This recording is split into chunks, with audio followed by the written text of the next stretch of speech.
Thumbnail रु तो देखिए आपण मैंने जानीपे जदि आपण किचेन गार्डन करती कि आपण फार्म कौन पनीपरिया चाष करती तेबे ये भिडटी आपण मानी निहाती आवश्यक। वीडियो को टोटाल भी स्किप करेंगे ना, प्रथम शेष पर्यंत देखिए। जदि आपण किचेन गार्डन करुँच कि आपण कौन पनीपरिया चाष कर मिनिमम आपण केते टंकारु एक छोट नर्सरी स्टार्टअप टी आपण करें।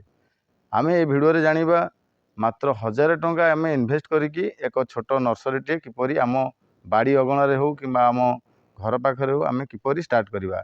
से 1000 टंका भितर आमर कौ कौ जिनस सबू आम आनी एक छोट नर्सरी टे स्टार्ट करिपरिबा।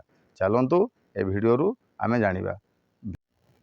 भिडियो आम जपरी देखिले जे आम 1000 टंका इन्वेस्ट करवा तो 1000 टंकार आमर जदि आम यहीपरि ट्रे आम जदि मल्टीपर्पज आनिबा ये ट्रे तो पाखापाखि आमको 10टी ट्रे आनिया पड़ो। आउ ये ट्रेर मूल्य आमको पड़ो पाखापाखि 30 टंका। तो 30 टंका हेले आमको 10टी ट्रे आनिया पड़ो। 10टी ट्रेर मूल्य आम केते 300 टंका होगला।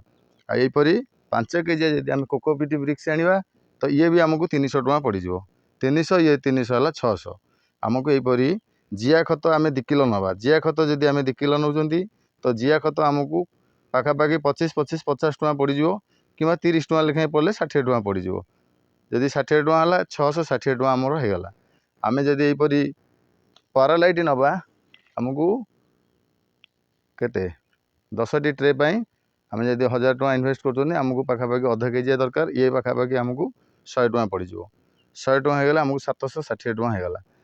आम जदि यहीपरी एक फंगिसाइड दरकार हम ये आमको 100 टंका पड़ यहीपरी भाव में आम कोकोपीट जिया खत ट्रे फंगिसाइड पारालाइट आम एतिकी एवं मंजी पाखापाखि आमको 200 टंका पड़ आम 1000 टंका खर्च करी एक छोट यूनिट टे करी आम गोटे एक्सपीरियंस नहीं पारिबा एवं ताकू मध्य आम बाहर किचेन गार्डन आम लगे पारिबा एवं अन्य चाषी भाई मानकू मध्य देई पारिबा।